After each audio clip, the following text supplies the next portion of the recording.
You're listening to Men of Abundance, episode 181 with Anthony Metivier. I'd like to tell you what this episode is about, but for the life of me, I just can't remember. Just kidding.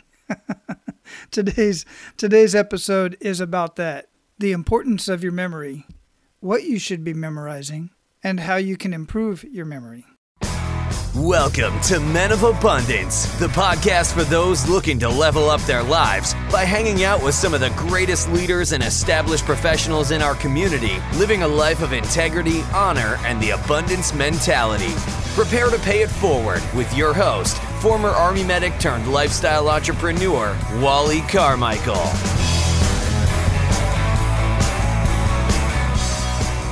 What is going on in your world today, Men of Abundance? I am Wally Carmichael, your founder and host of the Men of Abundance podcast. Today's kind of a long conversation, a very good conversation. We get deep real early in this conversation, so I'm just going to get right into it.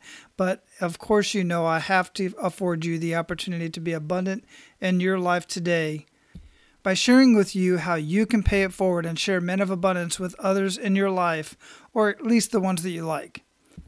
And you can easily do that by sharing the link, menofabundance.com, on your social media, in your emails.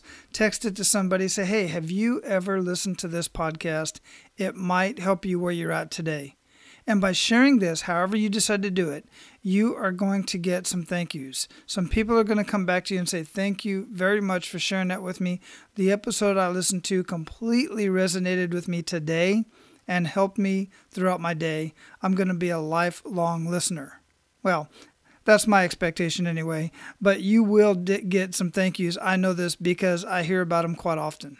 And guys, if you want to get in on the conversation, go to menofabundance.com, click on the Members Only tab, and request access to the Men of Abundance community. That's where we're continuing the conversation from the podcast, talking about some of these episodes and bringing up other conversations just to help each other out in whatever it is that we're dealing with in our life so that we can all together become men of abundance in family, faith, finances, and fitness. It is going to greatly enhance your life. It's going to enhance your income from your job, from your business, from whatever it is that you do, because when you are abundant in your mindset, so much more comes into your life. Trust me on this one. And one more thing that I'll leave to the end, but I'm going to mention now. If you stick around to the end, if you've ever considered getting a coach and you think you might want to work with me either one-on-one or in a group training in living a life of abundance in the mindset, and my new platform that I'm building in helping business owners greatly increase their revenue, then stick around to the end because I'm going to share with you how you can get on a 30-minute discovery call with me so that you can decide, and we together actually can decide if it would be a good fit for you and I to work together.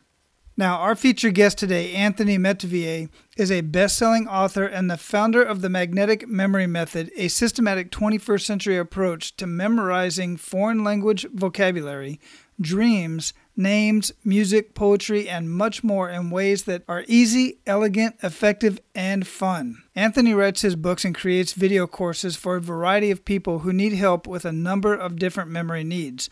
What separates Anthony from other authors on the memory skills and development is that he doesn't focus on the long strings of digits or training for memory championships. He offers simple techniques for memorizing the information that will change your daily life. Foreign language, vocabulary, names and faces, material for tests and exams. There's no hype in this training, just techniques that work. Men of Abundance, it is my pleasure to introduce you to Anthony Metivier. Anthony, welcome to Men of Abundance, brother. How you doing? I'm doing excellent. Thank you so much for having me on your program. Oh, my pleasure, absolutely. And you are yet another amazing guest that Interview Valet has introduced to me. What's your experience been working with them? Oh, it's great. Really nice flow and great people. And, you just get to meet other individuals out there creating value for people that you probably wouldn't meet otherwise because the internet has become such a kind of wonderful pinball machine with so many blind corners that search doesn't really help you find. So it's really great to have extra eyes out there. Yeah, absolutely. They are definitely connected with many different people in business and podcasting, and they know who to connect you with as far as a influencer or somebody that has a message. They know who to connect you with as far as what podcasts and what podcast hosts are looking for. They've been great to me. They've really given me some amazing people to talk to. Like you said, I would have never met most of the people that they've introduced me to. And some of them, they've introduced me to people that have been on my list since I started podcasting. And it wasn't because I asked them or I gave them my list. It was just they introduced me to these people because I knew that that would resonate with the conversation. And I was like, oh my goodness, that individual's been on my list for, since I started, type of thing. So really cool. They're really connected with some great people. Absolutely. Awesome. So I like to start, well, first off, let me ask you this. Where are you at in the world? At the moment, I'm in Brisbane, Australia, which is a quaint, middle-sized, world-class city. It's quite an interesting place. See, that is the one area of the world I have not been to that I want to go to. Australia's been on my list for many, many years. I've been to several countries on 5 continents, but have not been there and have not been to Antarctica yet, which I don't really care to. Maybe spend a day there just to say I've been there, but definitely want to get to Australia and New Zealand areas. Yeah, I highly recommend it. It's a lot different than I thought it was going to be, but has been a wonderful experience. Very cool. Yeah, I'm definitely looking forward to that. So I like to start the show out, Anthony, with an attitude of gratitude. What do you have to be grateful for today? Oh, so many things. First of all, this interview, meeting a new person, I think is one of the greatest things to be grateful for. And, it gives you the opportunity to memorize a new name, for example, but also just make connections that can send ripples out that you can't even anticipate. So I'm always just really super grateful for the new people I meet in general, and that I have the opportunity to meet so many in the work that I do. Yeah, that is huge. I definitely love meeting new people and learning about their vocations and what they do to contribute to humanity, and you're just doing an amazing thing. I personally think that is something that's always been intrigued. I've always looked into different things as far as improving memory and all kinds of tactics and ideas and ways to do that, different ways to learn somebody's name by associating them with an experience or a location or something, which is really cool. And I know we're going to get much more into that. But before we do, how would you describe yourself?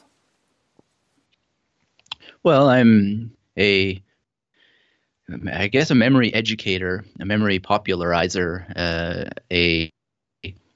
what I would call an N=1 memory scientist, which is really where the memory science tradition started. So that means doing experiments in the only laboratory that any of us has, which is our own brain, and then seeing what works and what doesn't work, and then sharing the results with other people. So an explorer of all aspects of memory. I have a scholarly background, having done a PhD, so I bring some of that depth of investigation to memory, but I also see it as an art and a craft and something that really is the most exciting topic in the world, because it is in many ways the only topic that there is. We all are the sum of our memories, and the quality of our lives is directly attached to that. And yet at the same time, there's a paradox in which that we can live so profoundly in the present moment that memory can be a barrier to that. So we almost want to be able to nullify memory or have a zero kind of sense of memory at the same time. So there's the mastery of being able to remember whatever it is that you want, and the mastery of having a clear mind where you're not remembering anything at all, so to speak. So I'm sort of trying to find that perfect balance in my own experience and share that journey with others. Wow, this conversation, not even 7 minutes in, has already gotten so much deeper than I expected it to. I did not expect that answer. That is really crazy that you said that, and it's so true on so many regards, because one, how embarrassing is it when you meet somebody that you've talked to and that you should have remembered their name, but you just can't. I'm using myself, I just can't remember their name, which is rare. I usually remember people's names. That's one thing I am pretty good at. But there's that time that I'm like, man, and I'm just looking for clues to use the person's name and to remember, even sometimes where I know them from. Traveling as much as I have, I run into people and they know, and it's really embarrassing when they know me and know my name. And then I can't reciprocate that. I can't recall. And sometimes I just come straight out and say, look, I have to admit, I don't remember where I know you from. I remember meeting you. I remember talking to you, but I don't remember where I know you from. That is embarrassing. But then you take it even deeper and you think of things like these degenerative diseases, or I don't even know that much about it, but like Alzheimer's or something like that. And it's just the worst thing for a family to go through, one of many, when one of their family members can't remember who they are as the child or as the husband or the wife. So memory is extremely important on so many, we use it every single day in our jobs. We use it every day in our communication, in our connections with family and friends. Wow. So how'd you end up getting into something like this? Well, I had exactly the problems that you were just mentioning, Wally, where you encounter a piece of information and, it's gone. And having had those experiences where you feel embarrassed, and there's a great pain to that, where you have to say to somebody something like, I'm sorry, I don't remember where we met, or I don't remember your name. And I just thought, this is not good. There's got to be a better way. There's got to be something that can be done about that. And one of the things that I came to change about my life is, instead of ever saying anything like that to someone, to say, I'm sorry, I just can't remember this, I have turned it into a practice of, I'm a person who works on my memory, and I really want to get this right. So you told me a few minutes ago that your name was, say, Wally, and I didn't quite practice because of the excitement of meeting you. So could you tell me your name again? And this time I'm going to get it right. And have that kind of approach rather than programming one's mind to start on the basis of, failed again. Start with, I actually work on this kind of stuff, and I'm going to work on it. And I would kind of put myself out there publicly about it. There's a different version of that, but I think that's one of the places that it starts, is realizing that we're constantly slaughtering ourselves when we make mistakes with our memory, and we're programming ourselves that we have a poor memory when it's not technically true. And the problem usually doesn't have to do with memory at its core, and that's one of the most powerful things that I realized. And I think that that's where the change begins. So I'm really glad that you mentioned that particular issue, is just recognizing that the problem really doesn't have to do with memory most of the time, and we don't have to beat ourselves with a stick to get started. So to answer your question of how I got started with it, is I was in a deep, dark place, and I was beating myself with a stick because I was studying for my PhD. I couldn't remember not just the names of the philosophers I was memorizing or studying, but I couldn't pay attention to the sentences. I was quite depressed, having to take medication, and that medication had a spiral effect where the more medication I took, the less I could concentrate, and the less I could concentrate, the less I could pay attention, and the less I could pay attention, the less there was to remember in the first place. And so I decided to avoid reality. I had huge exams coming up, 3 of them, and also a language qualification exam. And I just thought, well, I'm either going to jump off a bridge or I'm going to become a street magician, because I couldn't handle the thought of going to any of these exams and showing up empty and failing because I couldn't recite any of the knowledge that I was supposed to be accumulating from hundreds of books and journal articles that you're asked to read before you go to these exams. And so I took the street magician option, heard about a magic trick that is often called the holy grail of magic, which is you name a card, you name a number, that card shows up at that number. There's many ways to do that trick, one of which is to legitimately know the order of a deck that you've memorized, either very quickly or previous to starting the trick. And you make a few little invisible moves, and you put that card in that number that has been named in that position, say position 17. And that is the best way to do it, because it's almost invisible, and you literally can just say, name a card, any number between 1 and 52. And with a quick move, you put that card in that position because you know the order of the deck, which you've shown people looks totally randomized, because it is. You've just memorized a randomized order. And I thought, there's no way. But I learned how to do it, and 15 minutes later, lo and behold, I memorized a deck of cards, my first deck of cards. I've now gotten that time down significantly. But I saw instantly that if I could do that, I could memorize the entire history of Western and Eastern philosophy if that's what I needed to do. And so I started treating information like a deck of cards. And I walked into all those exams with total confidence and passed. And when they gave me my PhD, they said that I passed with audacity was the word they put there as a special recommendation. And that audacity came partly because I was just rattling stuff off like it was like I owned it, like I'd written it myself.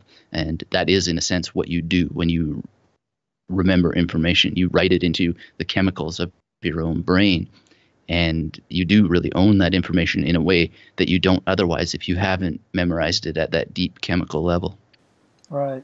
So what do you say to the folks that, and I've heard this many times, I've probably said it myself, that I just have a hard time, I can't remember names. I have a hard time remembering names, these negative affirmations that come out of their mouth, or, like we were talking before the show, I'm not a fast reader. I want to be a fast reader, I'm just not, type of thing. So what would you say to those folks? Well, the first thing is that a lot of what is going on is that your mind is constantly being confronted. Well, confronted is maybe not the right word, but it is experiencing tons and tons of information. And that information is just washing over your eyes. It's pummeling into your ears. Your skin is processing the temperature of the air and so forth. So if we meet at a party and you say, Wally, and maybe you give me your last name as well, there's so many other things that the brain is paying attention to, that paying attention to the name really is just an act in and of itself. So really, you just need to ask people, do you really pay attention when you meet someone? And that's where the fun begins, because we usually realize that we're not paying attention. We're not only immersed in all the sounds, all the movements, all the other things to pay attention to, but we're thinking about what we're going to say next instead of actually stopping and saying, oh, Wally Carmichael. Nice to meet you, Wally, And that's where you break the cycle, because then you have a second there, and you that movie WALL-E with the little robot? Well, there you can start to think on your shoulder. Maybe that little robot is crawling on your shoulder, and then on the other shoulder, maybe the car from Knight Rider is there, and Michael was involved in that show, a guy named Michael, and maybe Kit the car is saying, Michael, Wally is approaching us, and it looks like he's not happy, or whatever. Yeah. And now you've created what in the memory world is called association, and you can just run that through your head a couple of times, and without even breaking. It takes a little bit of practice. I recommend you practice this in your privacy of your own home without any stress involved. Relax a little bit. Maybe open up Wikipedia. There's the random button there. Hit it a few times until you get some names. Just jot down what that name was and practice on the photograph of the person using their shoulders or some feature. I don't like to use the person's face, because when you do this in real life, I don't personally find it pleasant to be looking at someone and seeing like the WALL-E robot crawling all over your face. That, I think, is not a good advice, and that's the usual advice in the memory books. But I'd rather use your shoulders, or maybe even on the wall behind you, and really have my attention on your face, because there's techniques I'll use to remember your face as well. So if I see you again, then I'm gonna know that I know you, and then I just think of your shoulders. But that's association, and I can explain, if you think you and your listeners would be interested, why that works scientifically, like what's going on in the brain when you take that pause, because it is really interesting to know those things. But that's the basis. It's just making associations after you've paid attention. So the rule is pay attention and then associate. And you can do all this silently with a little bit of practice, and you'll never forget names again. There's no need to. Yes, absolutely. And I would like for you to break that down just briefly. That is a technique that I've personally used. Not exactly like that, but basically, like I was saying, I associate the name either with another name that I know, or a location, or an event, or something of that nature is generally how I usually remember names. So I'm usually pretty good with the names. So I would like to know why that physically works. Right. Well, it's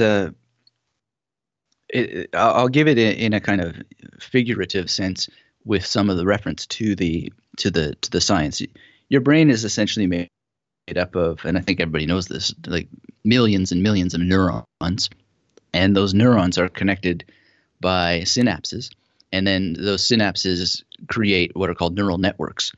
And when information is coming in, your brain actually doesn't take a new memory and store it as one single entity. So, and not only does it not store it as one single entity, it doesn't even store it in one single location. So what that means is that when your brain is forming memories, it is creating neural networks out of them, so to speak, and the strength of those neural networks really comes down to how strong they were when you created them. And you can get involved in the process by paying attention and then making some sort of association, because the brain is going to split that information up. So it may take the Wally part, and if the brain was a neighborhood, let's say, it might put Wally on Fleetwood Avenue in my brain, and it might even put it on the second house of Fleetwood Avenue, and then it might take the car part of your name and across town put it in the fourth house of Paramount Street, right? And then the Michael part might be on yet another street on another part of town. And so the brain distributes information throughout multiple locations. That's assuming that you paid attention to the information in the first place. And how that you recall information is that your brain then, through a process of what's called decoding, will take whatever was on Fleetwood, and it'll take whatever was on Paramount Street, and it will bring it back and recombine it. And when you're struggling for something, trying to recall information, and you get like part of it, or you feel like you have it, your brain is literally trying to take from these distant locations and bring it back together. And if you've taken a moment to pay attention to it and make some association, you've really laid a very, very solid neural network pathway that makes it easier for that information to be gathered back together again for processing through your mouth into speaking or writing or however you want to use it. So it's not that you get to store information in your brain any closer to each other as it's broken apart, but you get to strengthen the streets or the pathways between the streets so that it's easier for your brain to reassemble what it's broken apart and stored in different locations.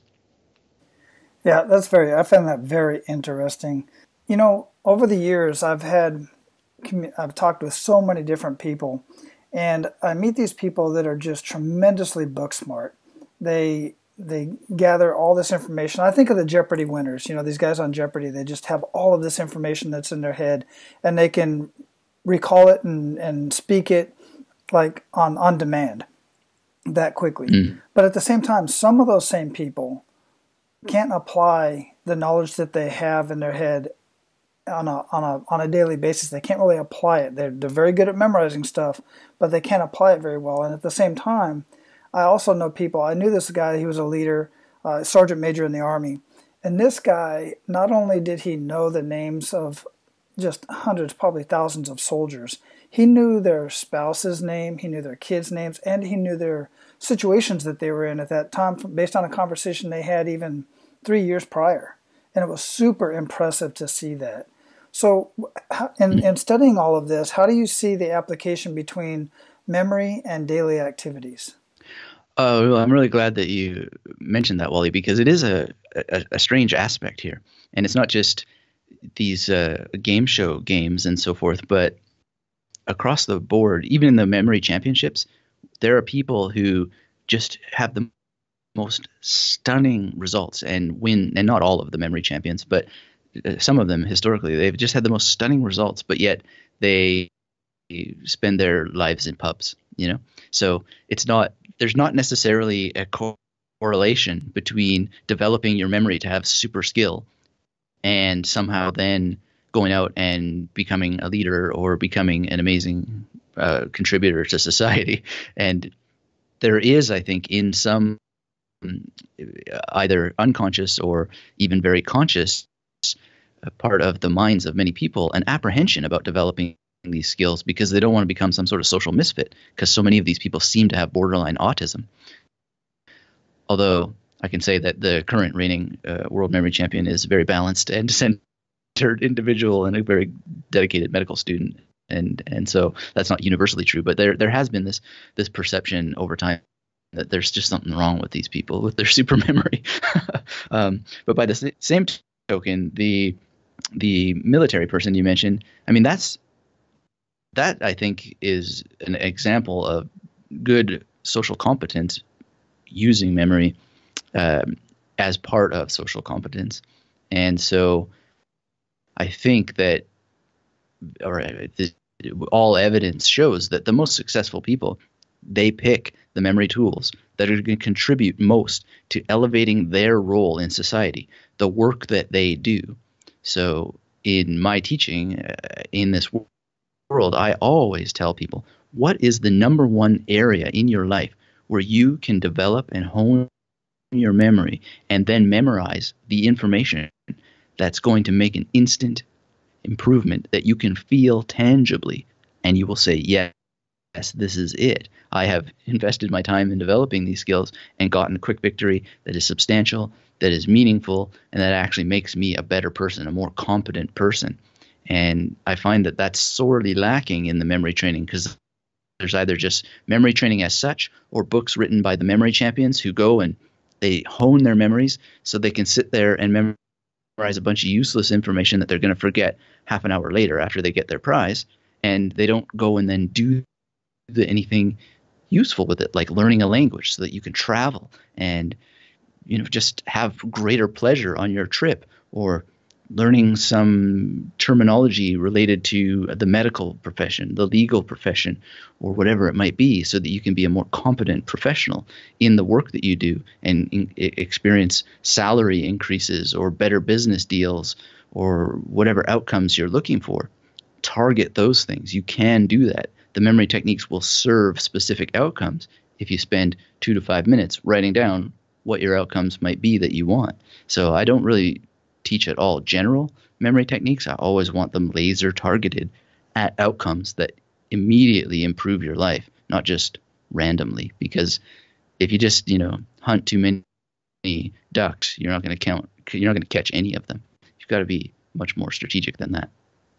Right. That's excellent. That is absolutely excellent, because in my, personally, I talk to a lot of people, and if I ever run into them again, I always want to make sure that I have, can recall that information, have that conversation. Or if I'm talking to somebody that I can, and I know there's somebody I can connect them with, I want to make sure I remember their name, because it's like, oh, I know somebody who's doing it in that field, and I got to remember the name, and I got to get you guys connected. So that's what's really important to me. That, and you hit it on the head.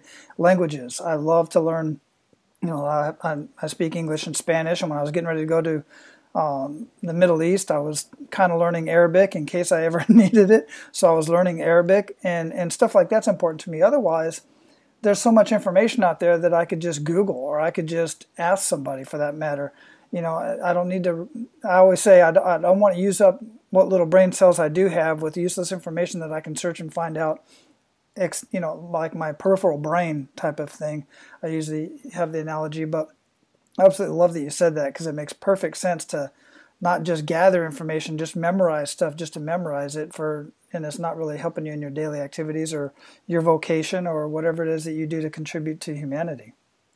Yeah, absolutely. And the thing is that you will get better general memory competence through that singular focus in a way that you wouldn't if you just try to improve everything across the board. Yeah, and I'm using the same concept in what I'm doing as far as what I'm reading and listening to right now, because right now I'm honing my coaching skills at this point in my life, and really coaching other guys and helping them move forward in their life. So there's a lot of things that I like to read and listen to, but I'm just not focused on that right now, because I'm using my time wisely to learn more about the coaching industry and how I can better help guys get out of their own minds and get out of the scarcity mindset and into the abundance mindset. Therefore, I have a coach. I hired a coach to help me do that. So it's the same concept. If you really need to just memorize the stuff that you can use. You mentioned wanting to read faster, and I could perhaps give you some counterintuitive tips about how to do that in a way that serves your memory as well, if you're interested. Absolutely.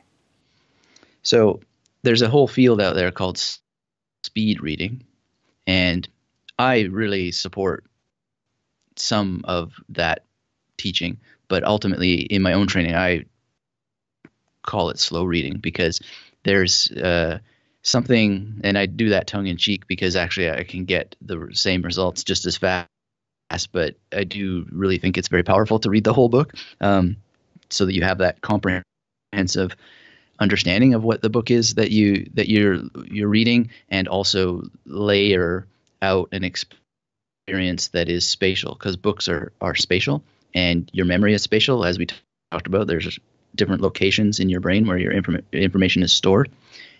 And so from the world of speed reading, I've taken the ideas of reading the back and front cover, looking through the table of contents, looking through the index, going through the bibliography, just making a general spatial sense of what's in that book, thinking about what might tickle your brain, what you might want to look at first, and so forth. And I've gotten rid of the scanning part, though. And what I do, and it's been so tremendously powerful for me, is I pick a number, usually between 3 and 5, or 5 and 10, and I say, okay, this book has 10 chapters. I'm going to get 3 pieces of information that is just critical from each chapter. So if it's got 10 chapters and I want 3 pieces of monumental information from each chapter, then I'm going to get out 30 index cards, 3 for each chapter. And I'm going to read intently but quickly through, looking for those 3 points. Now, I might have some extra index cards nearby in case that something extra monumental shows up. But generally, I've primed my mind by looking at the book from cover to cover, seeing what it's all about, and then I just start reading with the intent of how much information I'm going to capture, and giving a little bit of leeway, wiggle room here and there in case something else comes up. But generally, that is what happens. And I write down that core information on index cards, and at the end I have maybe 30 to 35 index cards. And from that, I create a memory palace, which is a memory tool that we could talk about. And I just encode that information into the memory palace.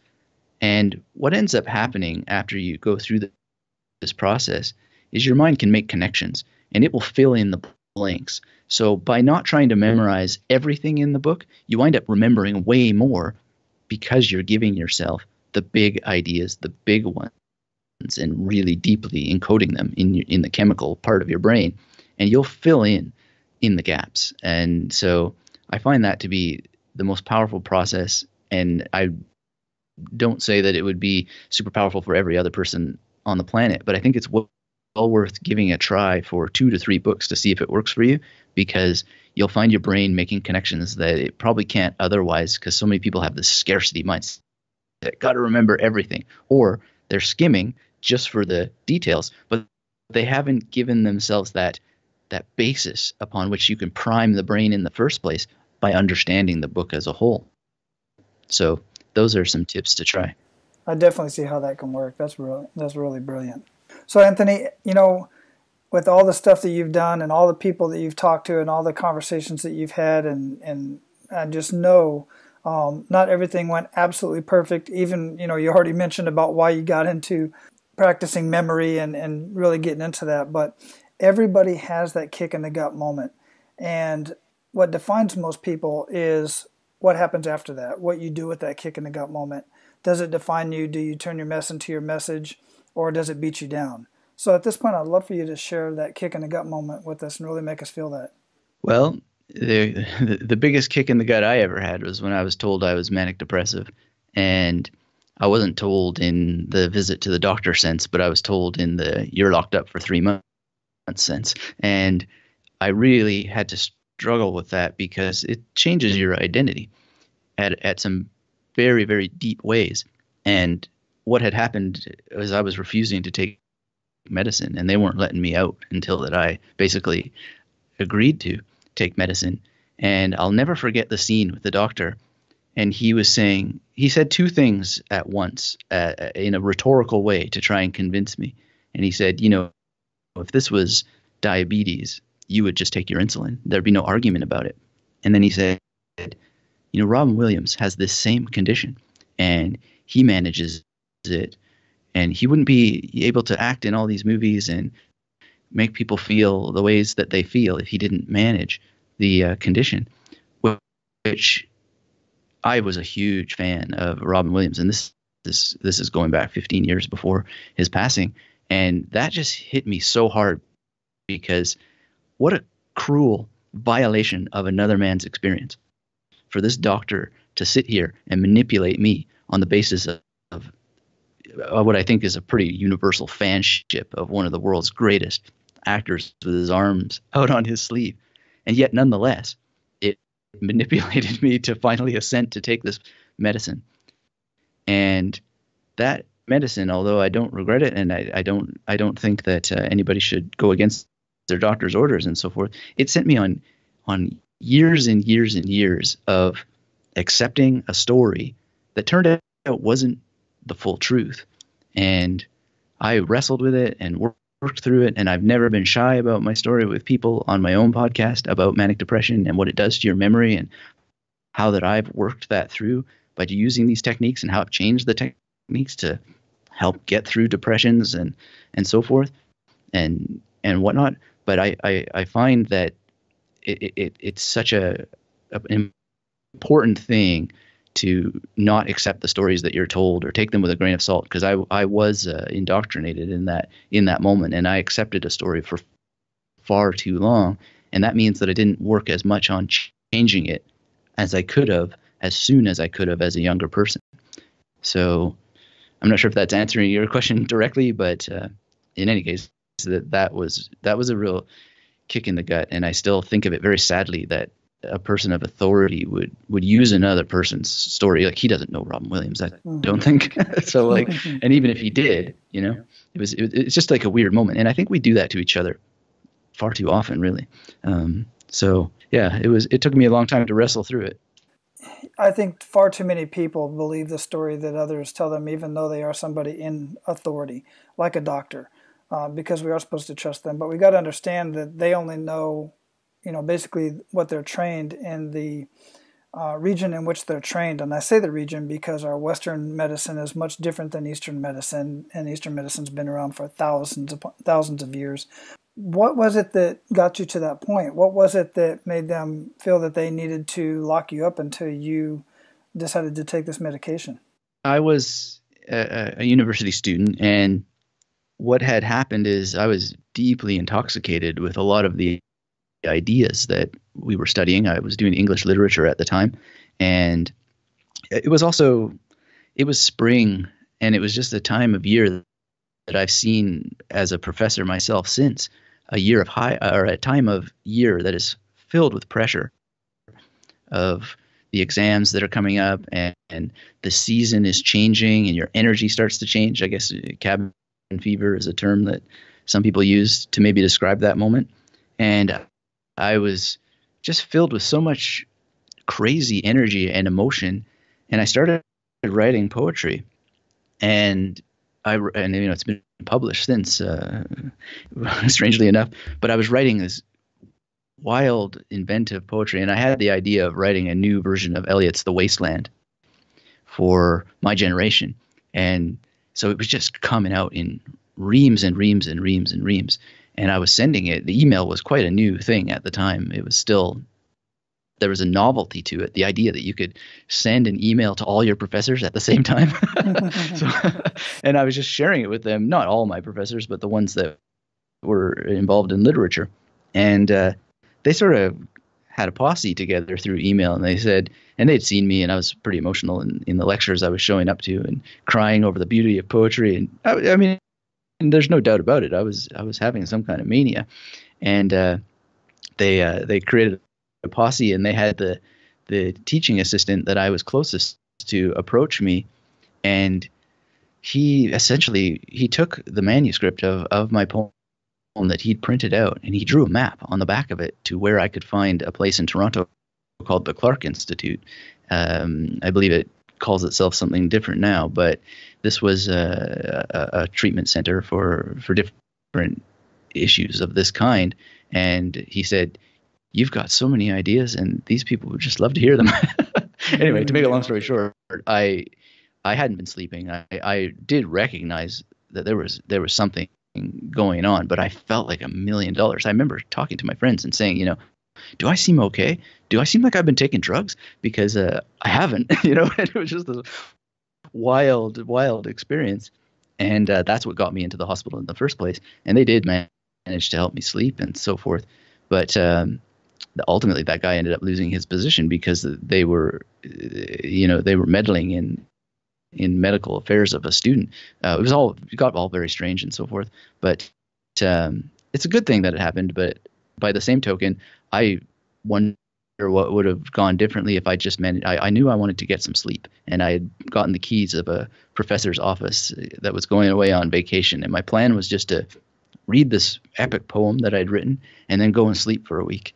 And that never ended up happening. But a lot of people worried that because I was arranging a final reading for this poem, and a lot of people thought that I was going to go there and read my poem and like shoot myself or whatever. And I had no intention or idea of this, but they intervened, and we've seen some crazy things on campuses. So I can't hold it against them for intervening, but that was not at all what was going on. And I sincerely can't help but wonder if I'd just gotten to finish my poem and sleep for a week like I felt that I needed. But in any case, poetry was probably not my destiny.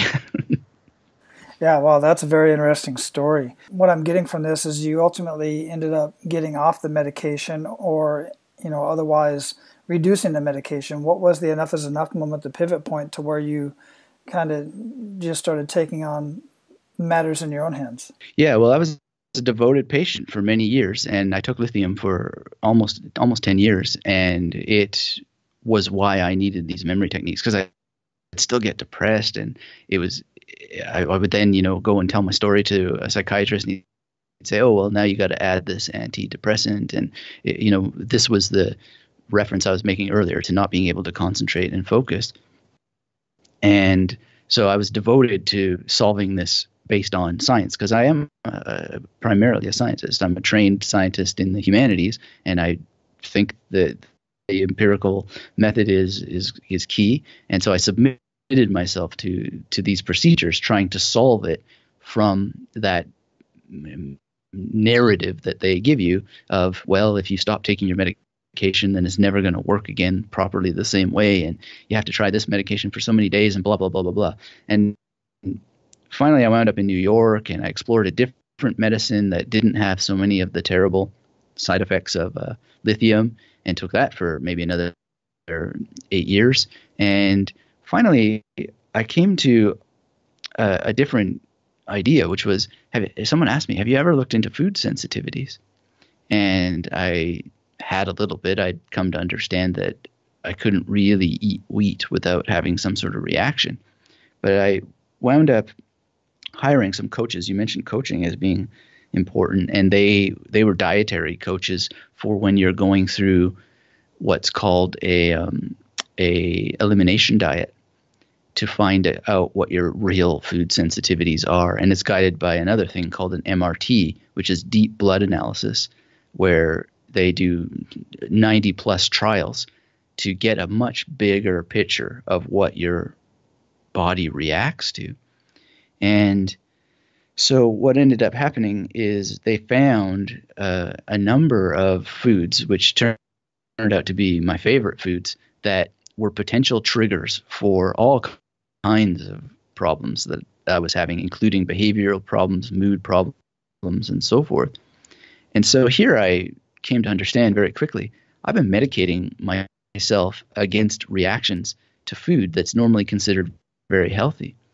And I kid you not, within 6 weeks of removing all those foods, not only had I lost most of the weight that lithium previously had put on my body, but the the negative symptoms of depression and mania were just not entirely gone, but leveled out to such a point that I was free enough within another 6 months that I said, you know what, I'm going to weed myself off this medication because I just do not feel these symptoms anymore. And now it's a year and a half later, totally medicine free. I've never felt better in my life. I'm at the gym 3 times a week, meditating daily, doing gratitude practice daily. And it just, I can't give medical advice to any other person, but what I can say is you might do well to look into these matters, because the clarity in my mind, I still use memory techniques, and none of this is a substitute for memory techniques, but the clarity, or it's not a substitute for medicine that you might need either. But I just can't tell you what a difference it is to live medicine free at the expense of not eating a lot of foods that otherwise seem very healthy, but I just happen to react to very, very badly. And I didn't know. I just didn't know. So could have been a different university experience altogether if I had just not eaten those foods. Wow, I'm glad I asked that question, and I'm glad that you shared that information with us, because it's really right where I'm at. I do everything I can of all the ailments that I've been told that I have over the years, and then I was given patches, and I was supposed to take this medication or that, and then I've got many friends who fall into many categories that you're talking about, and 90% of the time or more, your diet has a lot to do with it. And I don't mean diet like dieting to lose weight. I mean diet for your brain, diet for your body, eating properly, eating foods and recognizing that.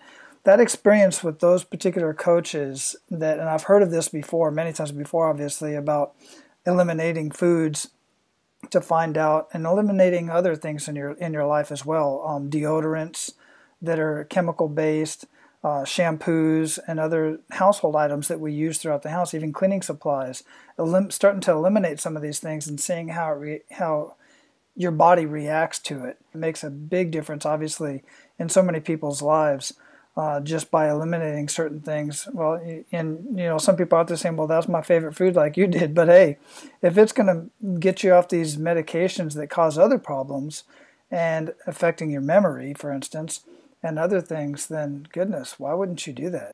Yeah, well, here's the cruel thing about it is, you mentioned the word proper diet, right?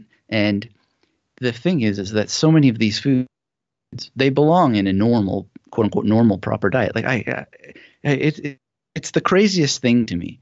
But when I realized that eating apples was creating suicidal impulses, I just thought, but that's my favorite food, just eating an apple, But what we discovered through testing, and again, investing in coaching was the best thing I did, because this is legitimately difficult, but through testing and having the support to actually figure it out and build some mental toughness around it, we just discovered that, hey, you know what, if you bake those apples, then whatever that chemical is, then it is effectively reduced so that you can still have apples. You just got to bake them first, right? And the problem is gone.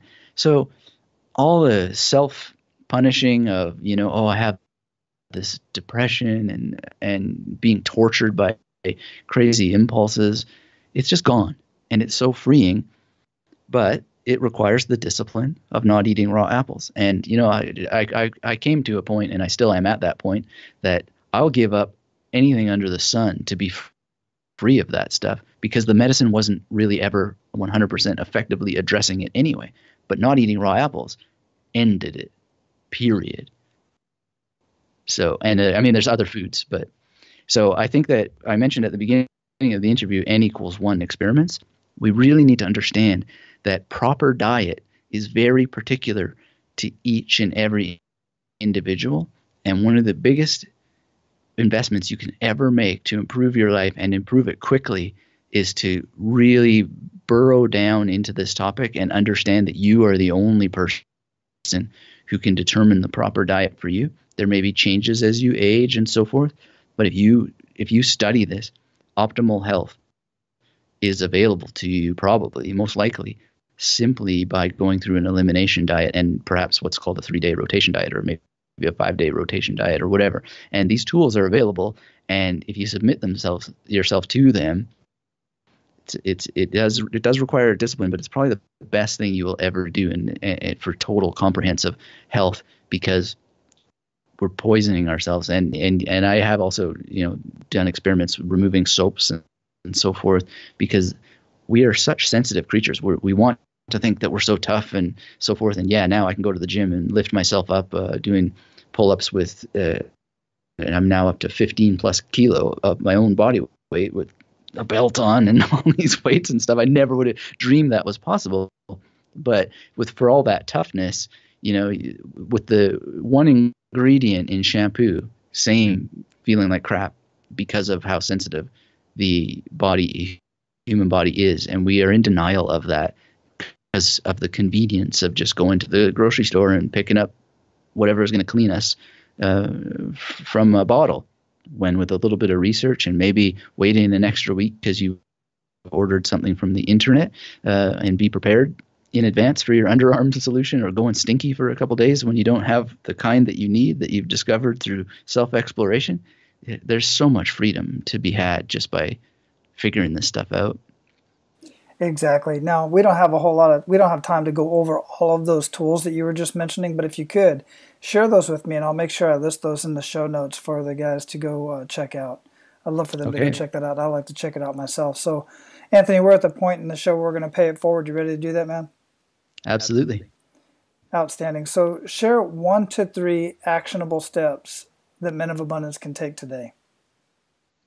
Well, I think the number one step that you could take is look at your memory and write an assessment of where your memory is and the number one thing that you could use your memory better with to experience a better life. So as we talked about in this interview, really think about what's that one thing if you had in memory, or the database that you could have in memory. And if I had that, what would happen to improve my professionalism, my personal life, or whatever it is that would tip the most powerful domino over, so you would experience a kind of little improvement engine if you could just get that sorted from a memory basis. And the next thing would be, I think that the strongest memory technique you can learn is the memory palace, because the memory palace lets you use all the other tools of association, and there's different options that you have, but you can use them inside of this tool called the memory palace. And then after that, I would just practice using your memory based on these techniques, so that when you're in different situations, you know to pay attention to information differently than you have before, and then you can remember it with greater ease and have much better confidence. And if you take the extra step on top of this, because these memory techniques will help you no matter what your physical situation is, what your psychological situation is, but take the extra step and improve your overall health, and use these tools to help you remember what to do and how to do it. Excellent. What daily habits make the biggest impact in your life? Yeah, I think one thing that is a very powerful way to think about it is that we are either on a conscious program or an unconscious program, and you can step in and very consciously program the order in which you experience the world, or you can have it programmed for you by either your own unconscious programs or the programs that other people consciously have out there for you. So why not step in and intervene and use some sort of system in your life to get where you want to go? What would one of those systems look like? Well, in the case of, if you wanted, well, my own daily rituals involve getting up, doing some stretching, some meditation, some gratitude journaling, a little bit of language learning, and drinking water, brushing my teeth, combing my hair, just that sort of stuff. But the key thing is that that's a habit chain, and all of it happens before the computer goes on. And that's very, very important. No picking up the phone and checking messages. No turning on, I'll just see what's happening on Facebook. All of that needs to happen. It's an if this, then that. So if I wake up, I stretch. If I stretch, I meditate. And in the meditation, there are also little habit chains with breathing and so forth. Once that's done, then I go and do my gratitude journaling. Then I take care of making sure I get lots of water. Then I take care of just basic, self-cleaning and so forth. In case an opportune Skype moment comes, I don't have to be like, I got to brush my hair first. And, then do a bit of language learning because I just feel terrible if I don't spend some time on my language learning. It's on my shoulders all day long. And then the computer can go on and it just feels so great. So that's a programmed morning standard operating procedure. And the day can't possibly go wrong if those things are covered, because that's the strength. That's all my dreams, all the things that require the accomplishment of my dreams is covered in the first 45 minutes of the day or an hour of the day before anything can interrupt it with the online world. It's very powerful, and it accumulates over time. It absolutely does, and you're absolutely correct. That sounds very familiar. It sounds very close to what my morning routine is, and if I even glance at the phone and see any of the notifications or anything like that, or my computer opens up, forget about it. I'm just the whole day's shot as far as it's concerned in getting that morning routine done. What would you recommend? It's important that we don't feel. No, go ahead.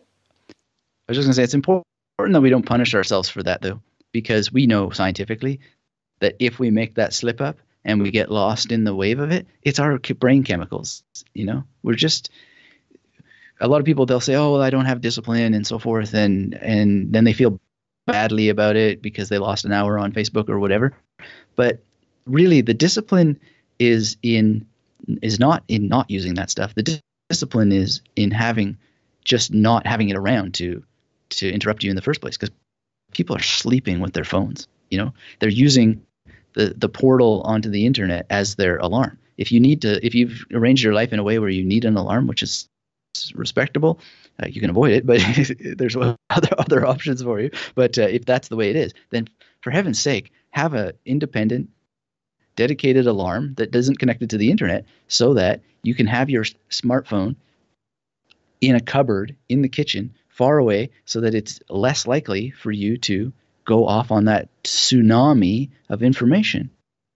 And you have that space, and you have triggers that remind you on the journey to your smartphone that just make it very difficult for you not to fulfill these routines and rituals and so forth, and just stack the chips in your favor, because we are all just chemical machines that are very, very, again, we have these unconscious programs running that we will follow if we don't have conscious programs to follow in their place. So just figure out what you want in life and build the routine that serves that outcome, and then just get started and constantly stack the chips in your favor. And as we started this interview, get out of the self-punishment thing as soon as you can, because all of that is just useless, and it's just normal for us to fall prey to that stuff. What is extraordinary is the person who figures a way out of those traps, and they're very, very easy. You just got to get started and explore them. Very good point, and I absolutely agree with all of that.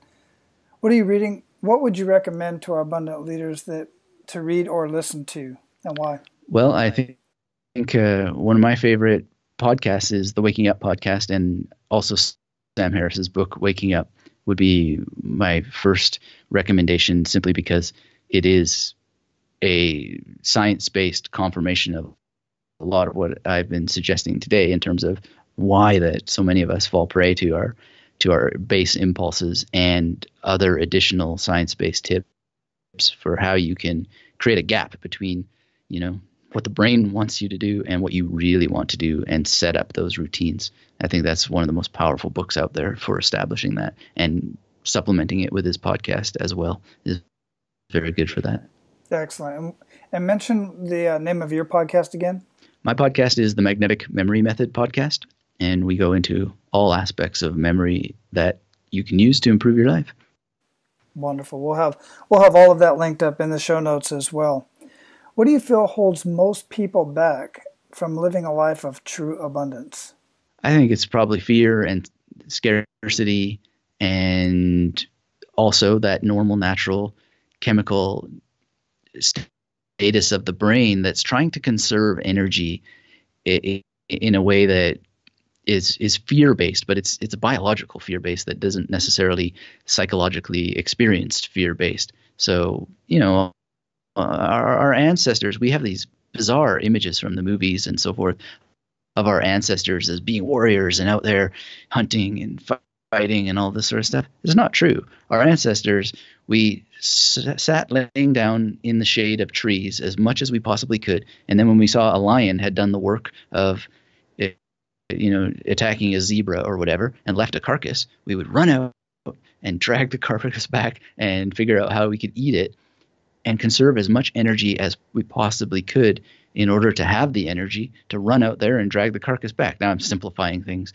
but the actual deep human history is one of conserving energy, not spending it. So our fear isn't just like that we're weak as people or that some people are stronger than others and yada, yada, yada, all the stories that we tell. We have a deep, deep genetic need to conserve energy. So laziness and so forth is stronger in others, but it's just normal to all people. And there's actually benefits to laziness. So I think that is one of the most powerful things that people can just realize and stop punishing themselves. So I think that if you can find any path to releasing yourself from self-punishment, understand more about what the human machine is, you'll find so much freedom in it. And then you'll design big levers that move even bigger cogs with minimum amounts of energy, because the memory techniques that I talk about are all about low energy with huge impact, because otherwise we're just too lazy to do it, and that's kind of normal. So just find out how to maximize the benefits of things with a minimum amount of energy invested and in a way that cherishes our genetic heritage, assuming that this scientific story that I'm telling is true. And I think all evidence supports it if you really look at the history of human evolution. Now, that's the first time I've ever heard that brought up on this show or in general. I mean, anytime, quite frankly. And I have to say, I relate to that because for me, living this life of abundance is not about the hustle of marketing and the hustle of talking to everybody I can possibly talk to and the hustle of coaching everybody that I can possibly coach. It's doing all of that in a way that I'm still able to truly enjoy my leisure time. And I truly enjoy my leisure time. I live in Hawaii for a reason. I'm in the process of relocating to Tampa at this point. By the time this show airs, I'll probably already be there. And I do that for a reason because I truly enjoy my leisure time. I enjoy my family time. And I enjoy my vocation. I enjoy what I do for improve humanity and to contribute to humanity. So that really does make a lot of sense to me. Well, and anybody who wants to look into it deeper, it's called the Savannah hypothesis, or that's part of what I'm referring to. And if you look into it, your eyes will be widened. Don't necessarily have to agree with all of it. But I think one of the things that I would also point people to very quickly is that what you're describing, a very nice lifestyle where you're just doing the biggest contribution that you can, but in a way that really cherishes rest and what you want to experience and so forth. Throughout history, this has been vilified and it has been held with suspicion by a lot of people. And this is often referred to in philosophy as slave morality. So there's a lot of hatred of people, and it just comes from jealousy, really, of people who have figured out how to get the maximum out of the minimum effort. And it's been ever since when they figured out how to irrigate the soil in a certain way. There was the guy who said, hey, if we irrigate the soil this way and we bring the water to our crops, we'll have a much greater abundance. And then he just sat there and told the other people how to do it, right? There's been hatred of that guy who figured it out since that guy figured it out. But the reality is that is just a person using that deep genetic need for rest to figure out how to bring the carcass to him instead of having to run out and drag the carcass from danger into the shade. Anthony, this is absolutely brilliant. I love that. I really do. That's why I love having these conversations, guys, because I get these aha moments, and it truly is 100% like the canal. You're using the irrigation. Instead of 10 people walking, I don't know how many miles a day with buckets of water to irrigate, you just create a path so that the water comes to you. I mean, and that's just one of thousands of ideas that have made our lives so much easier. And you're right, it is vilified in many reasons because what did you just do? you just put all those bucket carriers out of business, out of a job, so to speak, if you will. But it allows them to do other things in their life and get more creative with what they're going to do for their vocation or how they're going to contribute to humanity. Just amazing. Absolutely amazing. So what does living a life of abundance mean to you, Anthony? Well, I think it's exactly getting out of this slave morality and not being one of those bucket carriers who's like, oh, well, I hope they don't axe my job because I really need it. You know, that's not only slave morality, but that's scarcity. So if you really want to live a life of abundance, what you need to understand is that there are ways to bring the water to you that are simpler, they're easier, and they help you serve that water to far more people than you ever could on your own, because there's not just bringing the water to you, but there are the pipes that you can build that redistribute it back out. And you can do it in ways these days online that are just epic. And to not be involved in that, no matter where you are in life, to not be involved in that with an openness of abundance and seeing where the human project is going to free us all is really just to, I don't want to be black and white, but it is kind of, you're either with us or against us, but we really are at this pivotal moment where more and more people have access to the tools of creating that irrigation.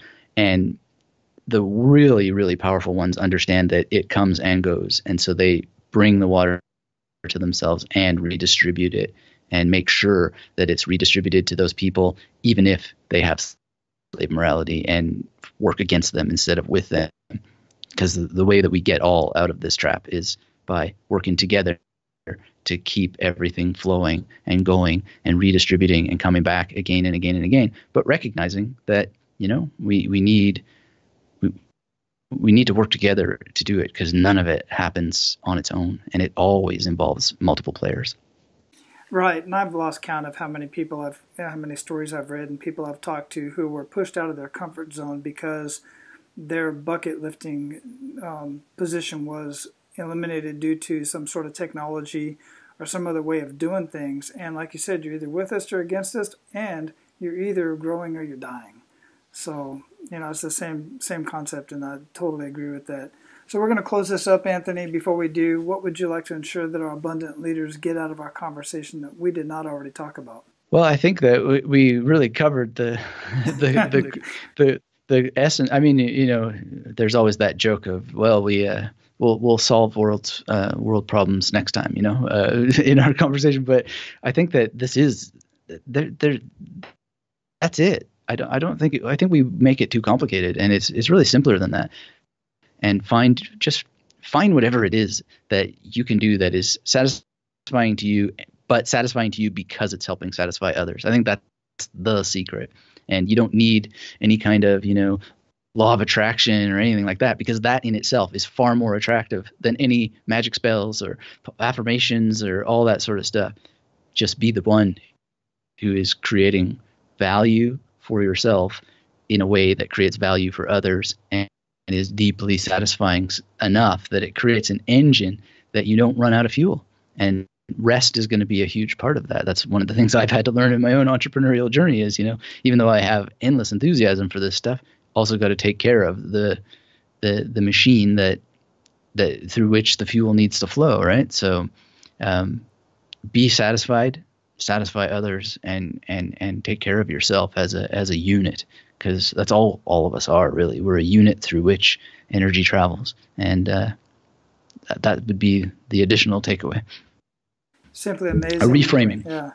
Yeah, simply amazing, abundant, and brilliant. I love it. Absolutely love every bit of it. Anthony, I greatly appreciate your time. I'm going to be looking into these resources that you shared with us and these tools, and I'll have all of that linked up in the show notes at menofabundance.com. Now, go out and live your life of abundance, brother. Aloha. Thank you very much. All right, guys, after all that, I hope you remember what I said when we first got started here. One being, make sure you're abundant in your life today and pay it forward to other people in your life by sharing Men of Abundance with them. And as I mentioned earlier, if you feel that you need a coach for living a life of abundance in family, faith, finances, and fitness, and would even like to learn how to put $10,000 back into your own personal business, then I invite you to request a 30-minute discovery call with me so that we can get on the phone and decide if you and I can work together. Now, when you go to menofabundance.com and click on the coaching tab at the top of the page, you'll see a brief description. You'll see a video there and a brief description, and then there's a form at the bottom that you're going to fill out. That way, I will have a little bit of information about you so that we can get right into the call. And whether we decide to work together or not, I will at least try to refer you to somebody else, make the personal contact, and you will walk away from this call with some tools that you didn't have before we got started. And if we decide that we are a fit and we decide to work together, we'll take the next step at that point. But the first step is to request that call. So go to menofabundance.com, click on the coaching tab at the top of the page, fill out the form, and request